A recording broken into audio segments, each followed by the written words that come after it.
Welcome back to Midnight Oil, where we uncover the stories behind history's greatest mysteries. I'm Tab. And I'm Keeg. Tonight, we're diving into one of the most legendary lists in history, the Seven Wonders of the Ancient World. From towering statues to hanging gardens, these wonders were the ultimate flex of human ingenuity in ancient times. But what made them so special? And why do we still talk about them today? Stick around as we explore the fascinating stories, myths, and mysteries surrounding these marvels. Spoiler, only one of them still exists, and it's not the one you're thinking. So here's a little trivia teaser to start us off on. Which of the seven wonders was said to shine so brightly it could be seen 35 miles away? We'll get to that a little bit later. For now, let's kick things off by looking at how this famous list came to be. So, Tab, we're doing the ancient wonders of the world. Surprise, surprise. I bet you didn't guess that when we did the seven wonders of the modern world. I bet we really got you with a curveball. Never saw that one coming. Didn't even think twice. Before we get into the episode, I just want to say I bit my tongue real bad. So, my S's are extra snaky today. And if you hear my S's or TH's and they annoy you, comment below every single time that you hear it and it annoys you. So it fuels me to hopefully never subconsciously bite my tongue ever again. Start a counter. Yeah. 226. But But word. yeah, I'm excited for this. This is the one that I actually wanted to do. The modern wonders of the world, I was like, I could care less. But the ancient wonders, they're cool. So I'm excited. I agree. I'm excited to learn more about them, to be honest. I knew of them, but like the more I look into it, I'm just like, huh, that's weird. I don't know anything about them actually. Like, but yeah, take us in. Yeah, so let's start with the basics. Who actually created the list of the seven wonders of the ancient world? It actually wasn't just one person. The list that we know today was shaped by ancient Greek travelers and historians like Herodotus and Philo of Byzantium. Mm. Slay. But here's the thing, though, off of that. The list wasn't set in stone. Depending on who you asked, the wonders could vary. The list we recognize today is more like the greatest hits of all of the different versions that were kind of floating around. And why seven? The Greeks considered seven to be a perfect number. So it was really the Greeks that were like, yeah, let's choose this list real quick of what we think is just really cool. And we said that in the last episode as well, that the first list was just the Greeks. But seven symbolized completeness and harmony, and it shows up in their culture a lot. Like the seven sages of Greece or the seven celestial objects visible to the naked eye at the time. For them, seven was magical. And it's important to note that the list's geographical focus, all of the wonders were centered around the Mediterranean and the Greek speaking world. And that, again, wasn't a coincidence because the Greeks wanted to celebrate their achievements that felt familiar and relevant to their own worldview. It's interesting to think about how the list is as much about what the Greeks valued as it is about the wonders themselves. They weren't just cataloging buildings, they were defining what they considered the pinnacle of human achievement. And it makes you wonder, like, if the list was created by another culture, it would probably look completely different. Hmm. I wonder how. like back then. Well, do you think they knew that they were making a wonder of the world? When they were actively building it? Yeah. Um, Probably not like actively building it, but after it was finished, they were like, "Oh yeah, this is fucking killer." Write that down. This is going on the list, bro. Look at this shit. Yeah. Write that down. Write that down. But yeah, now that we know where the list came from, let's start exploring the wonders themselves. So, first up, that's you, Keeg. So, the Great Pyramid of Giza in Egypt was built in 2560 BCE as a tomb for Pharaoh Khufu, which you already know since you already listened to our episode on it, right?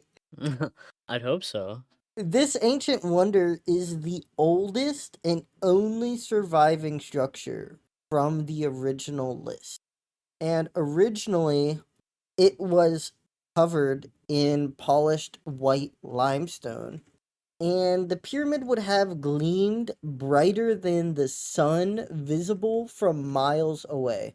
So just Tab, what's the most reflective thing other than a mirror that you can like think of, just like maybe off the dome? A car. A car? Yeah.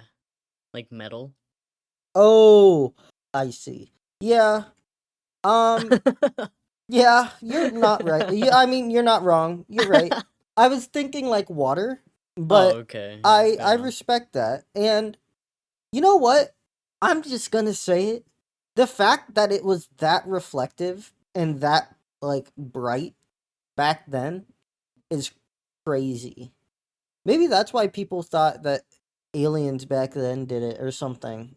Because they were like, what is that strange thing in the middle of the fucking desert? No, yeah. Like they're like, why is this bright ass thing in the desert? What is that? Let's go check it out. And then they see in the middle of the desert they just have like running water and mounds of gold, and they're like, am I dead? Like what is happening? Oh So no. the construction marked the height of Egypt's Old Kingdom, which spanned from 2686 BCE to 2181 BCE, and is often referred to as the Age of the Pyramids, believe it or not. Now, we have talked about a lot of this, so we are going to be talking about the other ones more in depth. So I'm gonna kind of glaze over this one a little bit more, just because even though we have an hour, I've already yapped for like 30 minutes or something. So we're just gonna quick facts. If you want to know more about the pyramids, go listen to the pyramids episode. But basically, it originally stood at 481 feet tall, and now it measures at 455 feet, and that's due to erosion, loss of limestone casing, stuff like that. And its base covers an area of 13 acres. Whoa. Whoa. Yeah, actually, whoa. Each side of the pyramid was aligned almost perfectly to the cardinal points of a compass. So, I Hmm. mean, these guys knew what they were doing. The joints between the limestone casing stones were so precise that they were nearly invisible to the naked eye, which is just them demonstrating advanced engineering techniques. Like they knew exactly what they I still bro, that's one of the things I want to go back and just see. Like, how were they built? I need to know. Mm-hmm. And the sides of the pyramids have an error margin of less than 2 inches, Oh. which is actually just extraordinary. That's like, given the tools of the time, they killed it. Yeah. Now, how hot do you think the pyramids got? Because I bet it was so hot. I mean, but granted though, the surface acted as a mirror. So I Uh, would assume the surface was probably hot, but it was reflecting the heat instead of absorbing it. So I bet Hmm. inside the pyramid, it was probably not that bad, but it was the desert, so it was also probably still kind of bad. Yeah, what if they made it out of like obsidian? Hey, oh, that'd be horrible. And they just like cook everything in there. That'd be Um, crazy. yeah, it says I just found it. It says that it gets up to like 77 degrees inside of the Pyramid of Giza. That's not bad. No, that's like almost perfect. Yeah. I would say I like my room temperature to be around 68 to 71. Oh, okay. Fair enough. What about you? That sounds like some disagreement. I like to be cold, I do too. so I'm like a 65 Oh to my. 70 maybe. 70 would be pushing it though. We've only it's winter here, like full Yeah. blown winter, and we've only kicked it up to like 71 maybe. Yeah. I mean, we only put it up to 71, 72 maybe. But yeah, interesting. The exact methods used to construct the pyramid, surprise, surprise, remain a topic of debate. But here's some theories. One, there were ramps, long, straight spiral ramps, likely used to haul stones into place. That's the most likely. Uh, levers and rollers.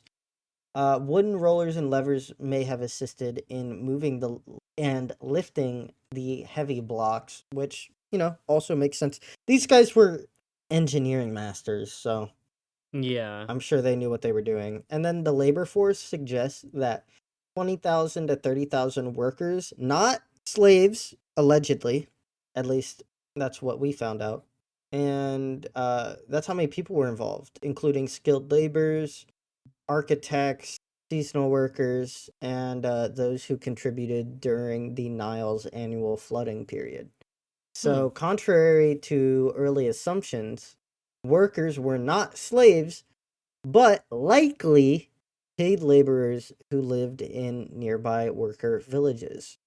And then, there's purpose and like religious significance. Basically, pyramids were built as a tomb. This one specifically for Pharaoh Khufu, who was considered a god on earth, and it was believed that the pyramid helped the pharaoh's soul ascend to the heavens. So, Sick. and it's one of the tallest man-made structures in the world in over almost 4,000 years, 3,800 years. Kind of crazy. The Great Pyramid is a UNESCO World Heritage Site and continues to draw millions of visitors annually. It symbolizes ingenuity and ambition, inspiring awe and curiosity for 4,500 years. And Hmm. even to this day, they still study the pyramid. Like, that's how puzzled they are about some of the stuff from this time period, bro.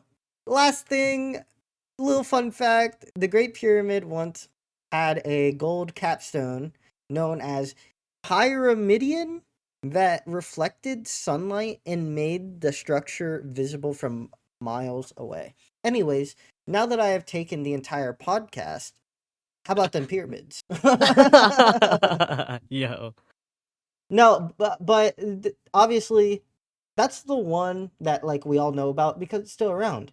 Now, Tab's gonna get into one of the most beautifully designed things for someone's wife potentially ever.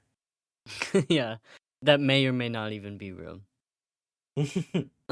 So this is the most debated wonder on the list, the Hanging Gardens of Babylon. So this one is wrapped in equal parts mystery and legend.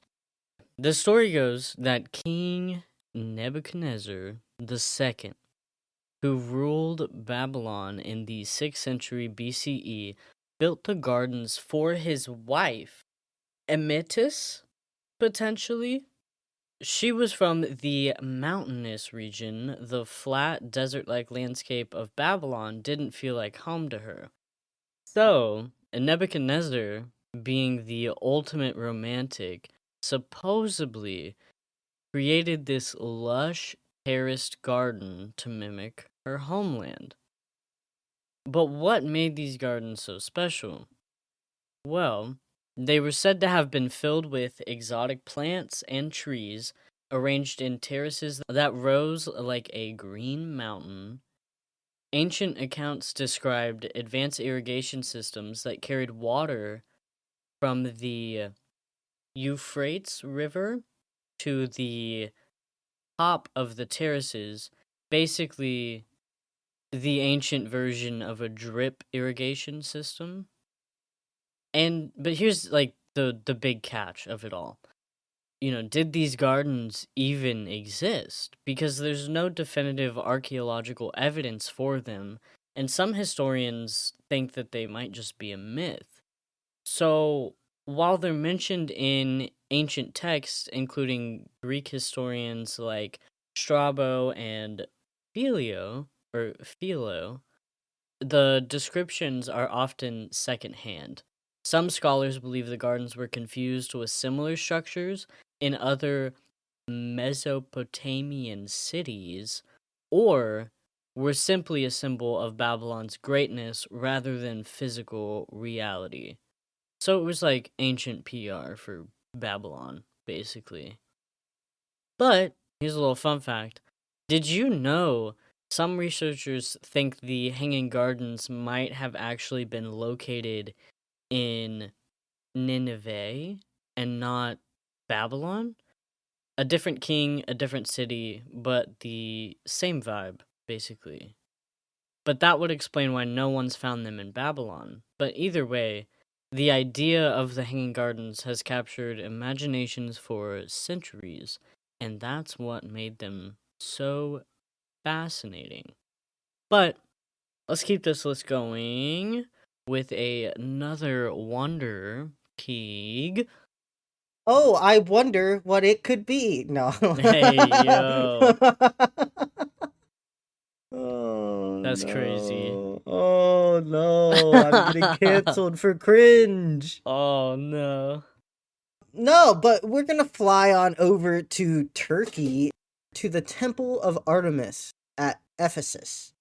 Built around 550 BCE, the Temple of Artemis was dedicated, guess who? To Artemis, the Greek goddess of the hunt, fertility, and the moon.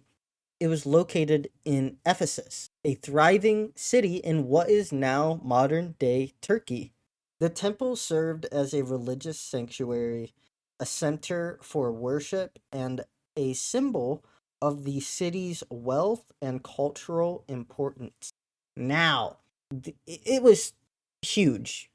It was 377 feet long and 180 feet wide, making it nearly twice the size of a standard Greek Parthenon, and its 127 marble columns, each standing 60 feet high, formed a double colonnade that surrounded the main building.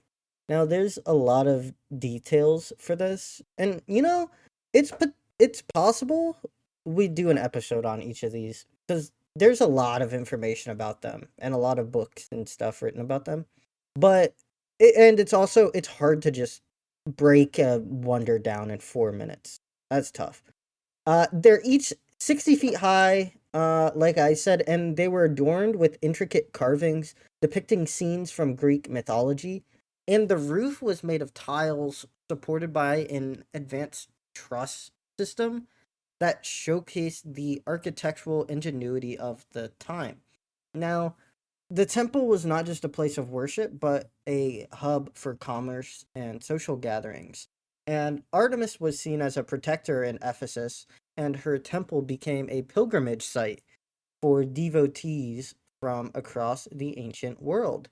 And in 356 BCE, the temple was deliberately burned down by Herostratus, a man seeking infamy, and his name was actually banned from historical records. But ironically, his actions ensured that he would be remembered. And Ephesians, I guess the people of Ephesus. So Ephesians rebuilt the temple, making it grander than before. After centuries of prosperity, this is really this isn't funny, but it just caught me off guard, and you'll see why I kind of chuckled. The temple was destroyed by the Goths in 262 CE during a raid. I don't know if who are the The Goths? Goths? The Goths. Like the emos? Let me look. They were a group of Germanic people who played a significant role in the decline of the Western Roman Empire, and they shaped the medieval Europe as well. And they were separated. There are two divisions, or they were divided into two groups of Visigoths, which were the Western Goths, and Ostrogoths, which were the Eastern Goths. Damn, so being goth goes way back. Way back. But yeah, that kind of puts us to like what okay. So that brings us to why it was destroyed, and it was just partially rebuilt but fell into decline as Christianity rose in prominence in the region.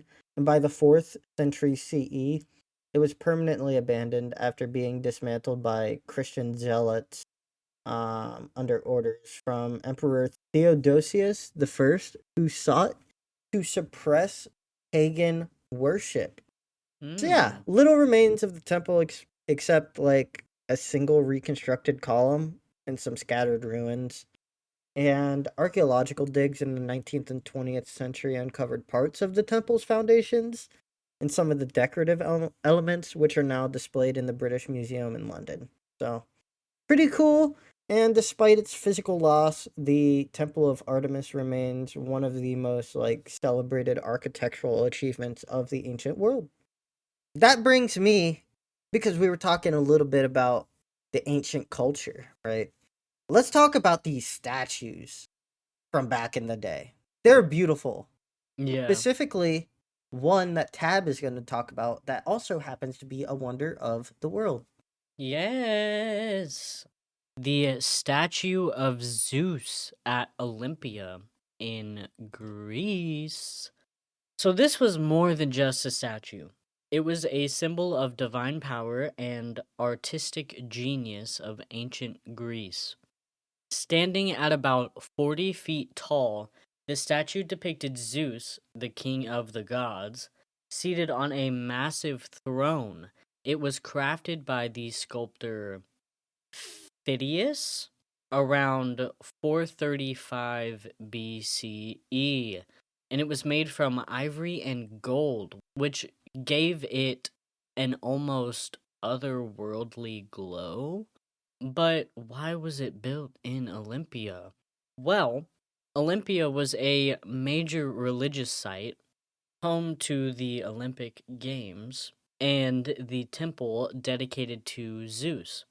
The statue was meant to inspire awe and reverence among visitors and athletes alike. It was so large that people said if Zeus stood up, he would break through the roof of the temple. But, you know, what happened to it? Why didn't it last? Well, unfortunately, the statue was destroyed in a fire in the 5th century CE, possibly when the temple itself was burned. By that time, the statue had already been moved to Constantinople, where it met its fiery end. So it's a shame that, you know, it didn't survive. But even in its absence, it left a lasting impression on the ancient world and us. But here's a little fun fact about the statue of Zeus. It was actually considered a must see for ancient travelers.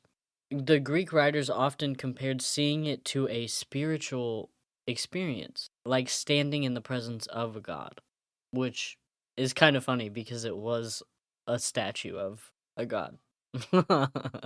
But yeah, let's keep pushing. Let's keep pushing. Let's head back to Turkey. Or rather, Keeg, why don't you take us back to Turkey? And I'm going to butcher it. The mausoleum of Halicarnassus. Built around 350 BCE as a grand tomb of Mausolus, a Persian satrap of the Achaemenid Empire, and his wife and sister Artemisia II.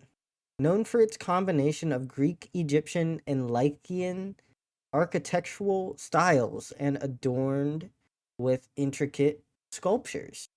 All of these are always very beautiful. Like, if you Google pictures of any of these, you're like, whoa. Like, I wish we still made stuff like that. Agreed. Yeah, it's really cool. And it was damaged by earthquakes, eventually dismantled by crusaders. Its legacy endures as the origin of the term mausoleum, which I think that's pretty cool that it was so significant that they were like, hey, we're going to remember this thing as, like, this is mausoleum, like the word. So I think that's really cool. It was really big compared to, just regular, everyday little mausoleums, I guess. And it was 148 feet tall and towered over the entire city. And there was a series, and I'm trying to picture this. There was a series of 36 ionic columns supporting the roof, giving the structure a temple-like appearance. And Hmm. the roof itself was a pyramid topped with a large statue depicting Mausolus and Artemisa riding a chariot. And I guess the mausoleum was a symbol of power because it wasn't just a tomb, it was a testament to the wealth and influence of Mausolus and Artemisia, designed to rival the grandeur of other ancient wonders. So I wonder if that is actually it, because if it was designed to rival them, they knew that they were wonders of the world. You know what I mean? Yeah, no, that makes sense. That's crazy though. Yeah. And it was designed by the multicultural nature of Aria, incorporating elements of Greek, Egyptian, and Near Eastern architecture. And it survived over a millennium, but was eventually destroyed by a series of earthquakes between the 12th and 15th century CE. By the time of Crusades, the remaining stones were repurposed to build the Castle of St. Peter in Bodrum. So, if you want to see the Colosseum, you can see little pieces of it in the Castle of St. Peter. And today, the only foundation and fragments of the mausoleum remain, but some sculptures and reliefs can be seen in the British Museum.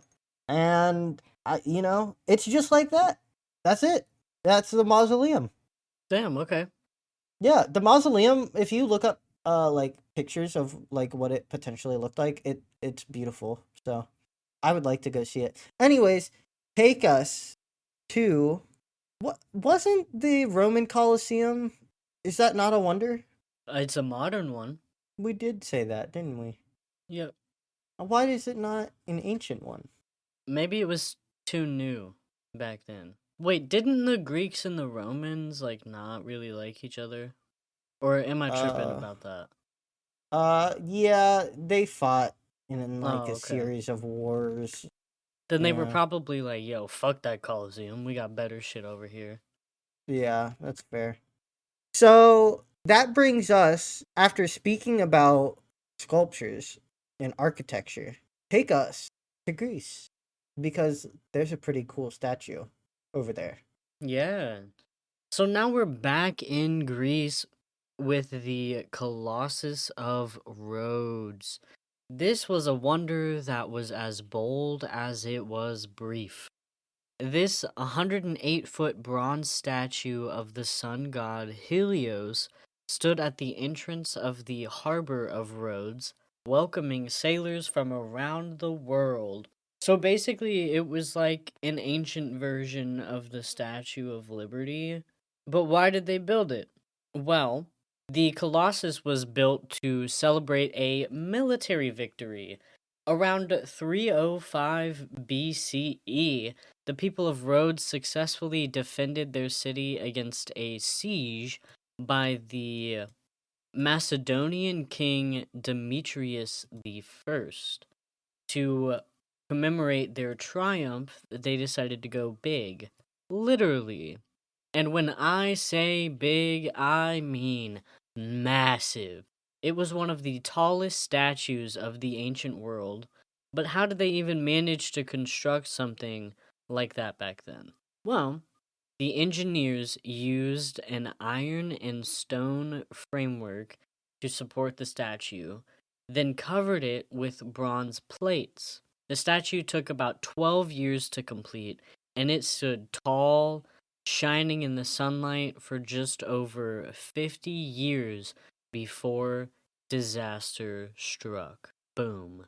The infamous earthquake. In 226 BCE, a massive earthquake hit Rhodes, toppling the Colossus. The statue broke at the knees and fell into pieces. Interestingly, the Rhodians chose not to rebuild it, believing they'd offend Helios. But even in ruins, it remained a marvel. The broken pieces lay on the ground for centuries, and ancient writers described how people still came from far and wide to marvel at its scale.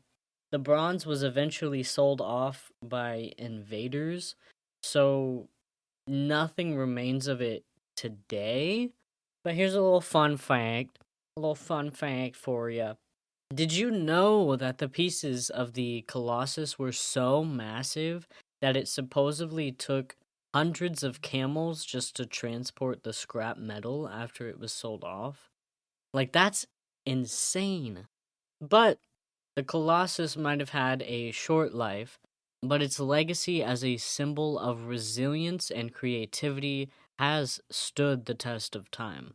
But speaking of resilience, let's move on to a wonder that guided sailors safely for centuries. All right, Keeg, that's you. Take it away. Yeah, so that brings us to the Lighthouse of Alexandria in Egypt. Bro, Egypt, Turkey, and Greece were going crazy. I mean, that like goes back to in the beginning when I said that it was just the Greek people choosing what they thought was cool. All of these were located in the Mediterranean. So that makes Yeah. sense that they're all, you know. I mean, they were engineering powerhouses of the time, to be honest. Mhm. But, anyways, that takes us to the Lighthouse of Alexandria in Egypt. And it was built on the island of Pharos around 280 BCE. Near the city of Alexandria, Egypt, the Lighthouse of Alexandria is one of the most prominent of the seven wonders of the ancient world. It was built to guide sailors safely into a busy harbor of Alexandria because you have to think how much more difficult things were back then because you don't have electricity. So you were doing things all by flame. Mhm. Like I don't think people think about that. Imagine like being out on the sea, not being able to see anything because you have no lights. The only lights you have are like candles. Like I don't think people think about that. Anyways, it was built to safely guide sailors into a busy harbor of Alexandria, a major trade hub and cultural center founded by Alexander the Great. Very cool. It also served as a symbol of the Ptolemaic power and ingenuity, showcasing the wealth and advanced engineering of the kingdom. Estimated to have stood between 330 and 400 feet tall, making it one of the tallest man made structures of antiquity, rivaled only by the Great Pyramid of Giza. And the lighthouse consisted of three tiers: a square base, which actually housed living quarters and storage, a cylindrical middle section with a ramp or staircase leading to the top. I'm gonna guess it was a ramp. But no, I'll guess it's a staircase. That's probably easier to make. I don't know. They didn't care about easy, they wanted cool shit. and then a circular tower on the top crowned with a massive mirror and a statue of Zeus or Poseidon. The entire structure was constructed using light colored limestone, which reflected sunlight during the day. And at night, a fire was lit in the upper section, and polished bronze mirrors reflected the light, projecting it up to 35 miles out to the sea. Whoa, that's cool. Yeah, it's pretty far. I don't how far is the curvature of the Earth? Uh oh. The curvature of the Earth is typically visible around 3 miles. Hmm. So, how would you be able to see it? Earth is flat. Anyways. You're thinking with like a Minecraft brain right now. It was Bro, tall. it was tall, but 30 if you can barely see over 3 miles, seeing 35 miles, Earth's got to be flat. I mean, I don't think so, but No, the earth is not flat, but that is I need to understand how that works. Um I think I got bad information from Google. yeah, I was about to say because like driving on like a straight road that has like no hills or anything, you're saying I can only see 3 miles before that shit starts to drop off? Like, Yeah, you know what I'm that saying? makes sense. Yeah. You're right. It wouldn't just You're drop right. off. No, you're right. You're right. Yeah, it's just gone. Christopher Columbus jumped off the side of the map. It's like a Minecraft mod. I turned Minecraft into a globe. And Actually. you walk 2 steps and then you fall off a mountain because there's the No. curve of the earth. It was a testament of brilliance of Stros Sostratus of Snidus, the architect credited with its design. His ingenuity set a standard for lighthouse construction that influenced future designs, and the Lighthouse of Alexandria became synonymous with the city itself, representing its role as a center of knowledge and power in the Hellenistic world. And unfortunately, the lighthouse was damaged by several earthquakes once again between the 10th and 14th century, with the final collapse happening around 1323 CE.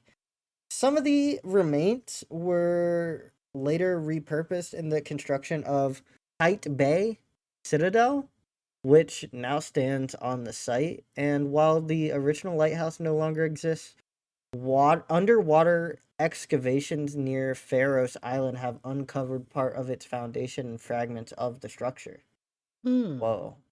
And also, the Lighthouse of Alexandria is the origin of the word Pharos, which became the term for lighthouse in many languages, such as French, fair, and Italian, faro. That's cool. Yeah, I didn't know that. Anyways, those are three. Our three? Yep, there are only three ancient wonders of the world. Yo. Those are our seven ancient wonders of the world, according to our research. And we're gonna just kind of speed through what happened to the wonders. But I kind of did that on my end, and I think you kind of did that a bit on your end. But basically, natural disasters. Like they didn't have steel beams and shit back then. Though the stuff that they made was very resilient for its time. Earthquakes just really destroyed, the Colossus of Rhodes, the Lighthouse of Alexandria, the mausoleum at Helicarnassus. Sorry, and ultimately, human just lust and destruction has also destroyed a lot of things, including the Temple of Artemis. So, oh, and the statue of Zeus. Look at that. So, yeah, So, it's unfortunate that human beings and nature, you can't blame nature. If nature's doing something, we shouldn't be doing anything about that anyways. yeah. But yeah, and the Great Pyramids, it was built out of durable materials like limestone and granite, so that's why it's held. It's incredibly stable, and it being in the middle of the desert, it's far from the kind of natural disasters like floods or earthquakes that destroyed many of the others. Now, when it comes to looting and pillaging, I do not see anybody trying to go take that pyramid down brick for brick, but that's just me personally. That'd be crazy. Yeah, you're not setting it on fire. There's no No. setting a huge limestone structure that is colonized on fire. Like, it's Yeah. just not gonna happen. Plus, the Pharaoh's curse. It'll get you. Yeah, that's true. You'll be cooked in the afterlife eternally That's facts. if you do anything. Yeah. Mm-hmm. But now I'm gonna briefly hit on the legacy and influence of all of the Seven Wonders, which kind of self-explanatory. It basically laid the blueprint for how humanity defines greatness.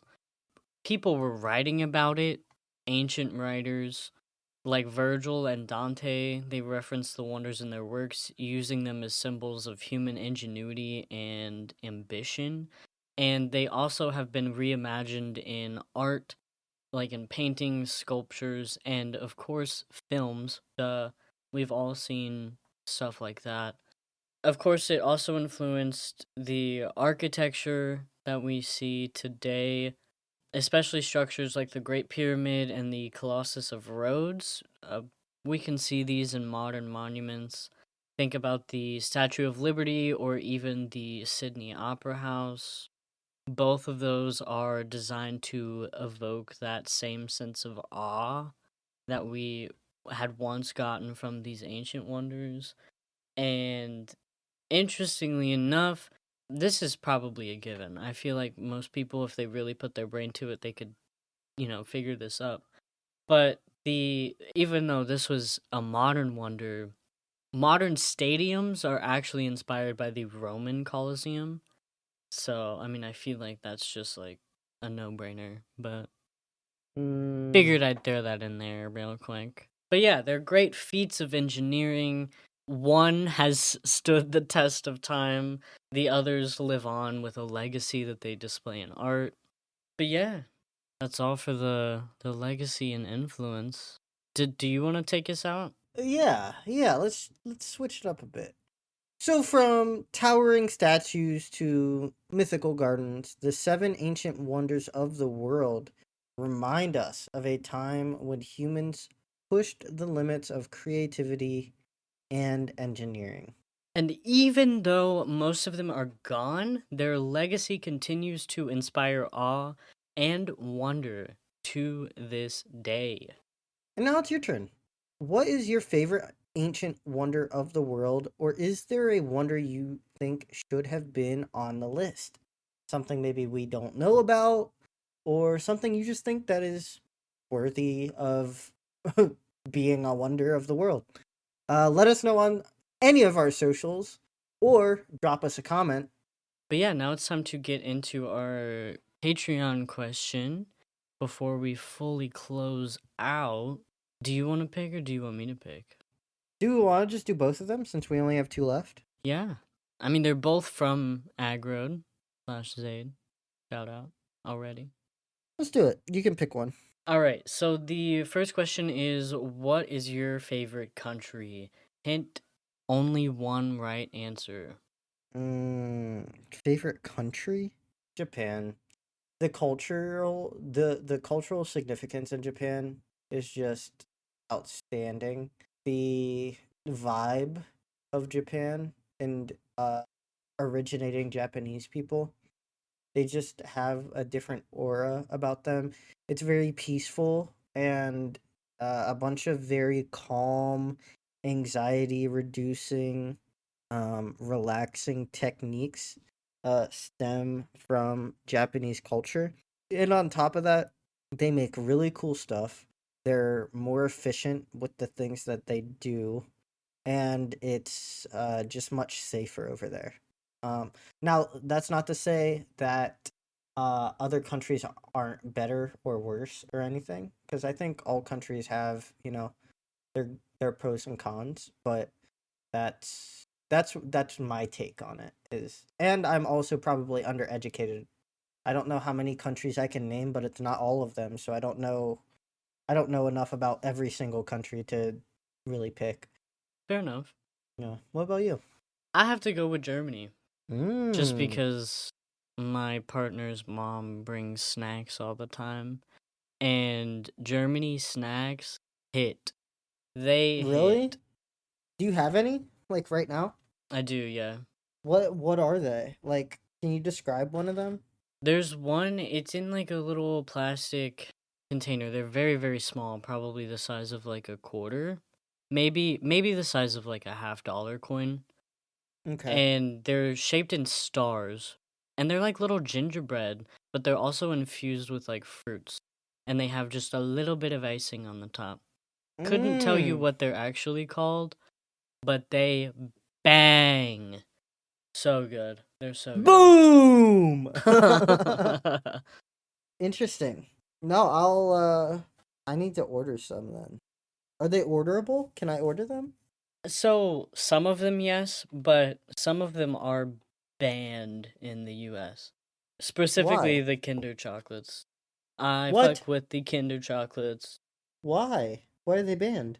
Well, I know that the ones specifically with like the Kinder eggs with little Mhm. toys in them, those are banned because of like choking hazards or whatever. Big Kinder Egg in America just wants you to think that. Yeah. USA, step it up. Bring toys back in Kinder eggs, bro. That's right. Um, he also asks if you could do one crime and whatever that crime is, everyone would stop doing it. What would it be? For example, stealing would make everyone stop stealing. I've always Mm, hated this question, I'll be so real. I have a great answer.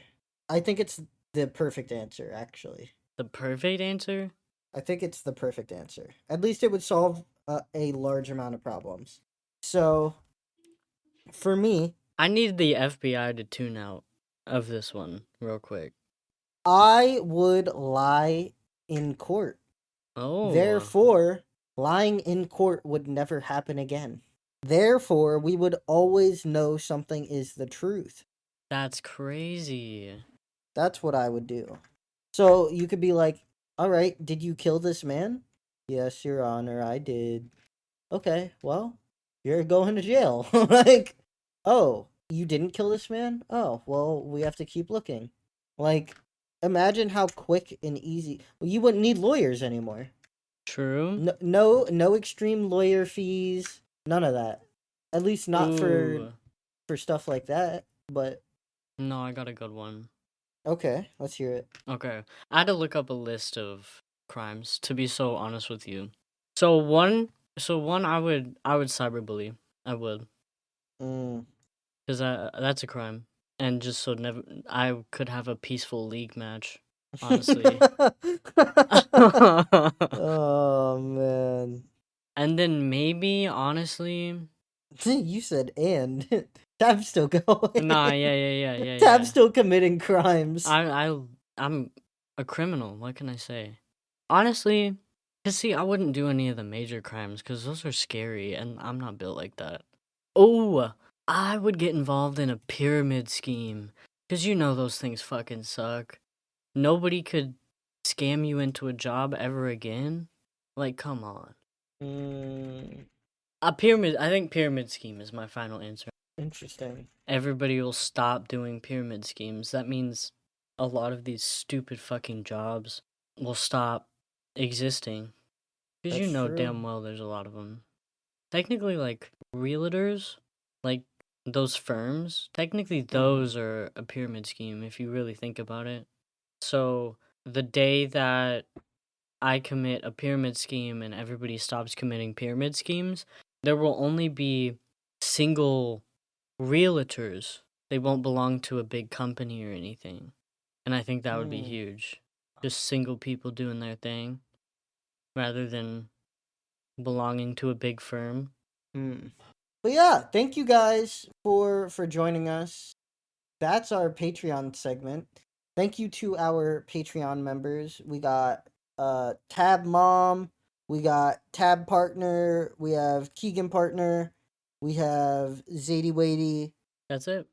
That's it. That's one of these days we'll just like have a list and we'll read them off. But until we feel like that is necessary. Anyways, thank you guys for joining us. We will see you guys on Wednesday for our Patreon members. We'll see you on Tuesday. And have you got anything else? No, that's it. Cool. All right, we'll see you guys around. Nighties. Good night.